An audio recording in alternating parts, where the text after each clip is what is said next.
Yeah, we're talking today about schooling rights or state rights, unpacking the billable in South Africa.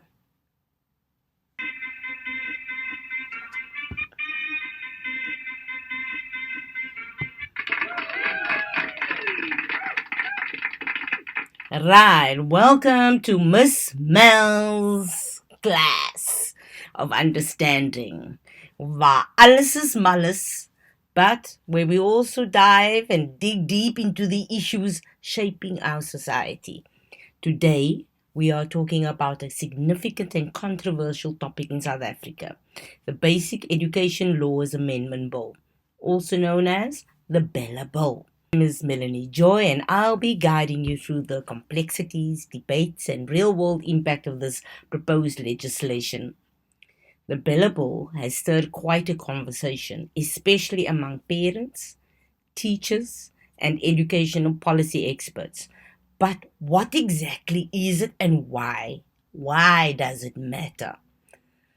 Okay, but before we get into that, before we get started, a quick disclaimer. This podcast aims to inform and stimulate discussion, not to take a particular stance.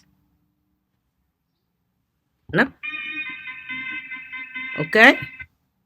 Awesome! Right. We're all in the same wave. Right. So let's get started. Let's look at the background of the Bella Bill. To start, let's talk about what it actually is. Bella stands for Basic Education Laws Amendment. BELA. The bill proposes changing to existing education legislation in South Africa, addressing aspects of governance, language policies, admissions, and even homeschooling. The government has emphasized that the bill aims to improve access to quality education for all South African children, which sounds positive, right? But as we dig deeper, we'll see these changes bring about both opportunities and a bit of concerns, no? So, the Bella Bill first made headlines in 2022, but the debate became so intensified as it moved through the legislative process. Some people say the bill is a necessary step towards equity in education, but while others argue it could infringe on the rights of parents and communities. So, what are the key changes in the Bella Bill? Let's break it down. Number one, the language policies. Under current laws, school governing bodies, often made up of parents and community members, decide the language of instruction for each school. With the Bella Bill, so we have our language policies. Under the current law, school governing bodies, made up of parents, community members, decide the language of instruction for each school. With the Bella Bill, the provincial education departments could have the final say in that particular school's policy. However they set it up, they could have a say in saying your wording is wrong. Whatever they could find a myriad of reasons why this now can be. So they don't want that. But this means that the schools would be required to teach in a language chosen by the department regardless of the community preference. So if the community is Afrikaans, but the department say no, you must do English, then or you must do Sotho, but there's only isiXhosa children. It becomes tricky. But there's other people that argue this could help integrate students and improve access for learners who don't speak the school's chosen language. But opponents feel this could erode the cultural and linguistic identity, especially in Afrikaans speaking and indigenous language schools. Admission policies. This is another contentious point. They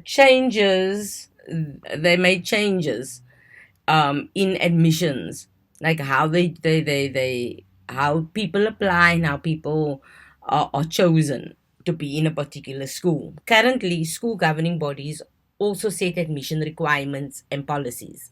The Bella Bill would give provincial departments more control over admissions, with the intention of preventing discrimination and ensuring that schools are accessible to all.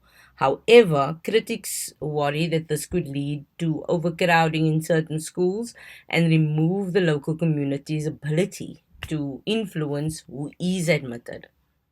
Then there's the for those parents thinking about homeschooling. Um, the bill proposes stricter guidelines for homeschooling. Regardless, there's still a lot of paperwork if you want to do homeschooling. There is a significant amount of paperwork that parents must go through if they want their child to be homeschooled. But now they're adding more control, I would say, to they call it guidelines. Um, so the bill proposes or requires from families to register with the Department of Education and follow a curriculum that meets national standards. Homeschooling advocates argue that these regulations could restrict parental freedom and stifle the flexibility that homeschooling offers. However, supporters of the bill believe it could ensure a baseline, or not enough, it could ensure a baseline standard of education for all students, regardless of whether they attend public, private, or home based education. Okay. So now um, there's the third thing. Okay, let's look at the third thing. Why is the billable so divisive? So why is it? So why has the billable caused such a stir? There's a few reasons. Firstly, parents and communities feel a sense of ownership over their children's education. They believe that local voices could guide local schools, especially regarding language and admissions. Many parents see the billable as a government overreach into decisions they believe should be locally managed. Secondly, there's a concern about cultural erosion. South Africa is a country with a rich diversity of languages and cultures. For some communities, this bill feels like a threat to preserving that cultural diversity, as decisions about language policies could be handed over to officials who may not fully appreciate or understand local needs. Finally,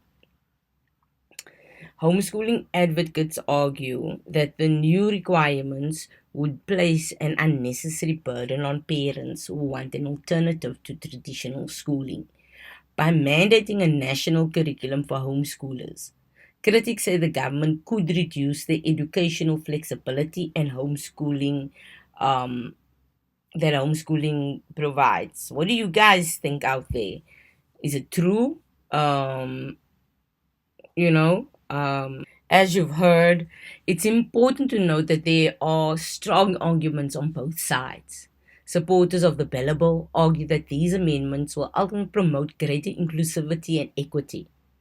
They feel that the state has a responsibility to ensure all schools operate fairly and provide equal access to quality education regardless of location or background. By centralizing certain decisions, they believe the government can prevent exclusionary practices that may still exist in some areas. Opponents, however, see this as a slippery slope towards state control over education. They argue that the decisions like language and admissions policies should reflect the will of the community, not the preferences of provincial officials. To them, the bill threatens to undermine the role of parents and communities in making educational decisions. But how does teachers feel? How does those working in the education sector actually feel? What happens now? As of now, the Bella Bill is signed. The Bella Bill is signed, people. If you have children that must be in grade R, you must go register them. The language thing, the president is still looking at, because there's some parties that still believe that parts of the language policy, especially in admissions, needs to be looked at. I think it's number 3 or 4 of the law, but this podcast stand corrected. And but in all intents and purposes, the billable has been signed into law. So if there's any more questions you want on the billable, let's go. Thank you for joining us on this episode of Mizz Mel Alles van Manners. While it's easy to see these issues in black and white, the reality is often a little bit more complex. Whatever your stance, understanding the details of this bill is essential to being an informed citizen. As always, we'd love to hear your thoughts. Have you been following the billable? Do you have strong opinions on it? Let us know in the comments, or reach out to us on our social media. Remember, education is a pillar of society, and it's up to all of us to shape it responsibly.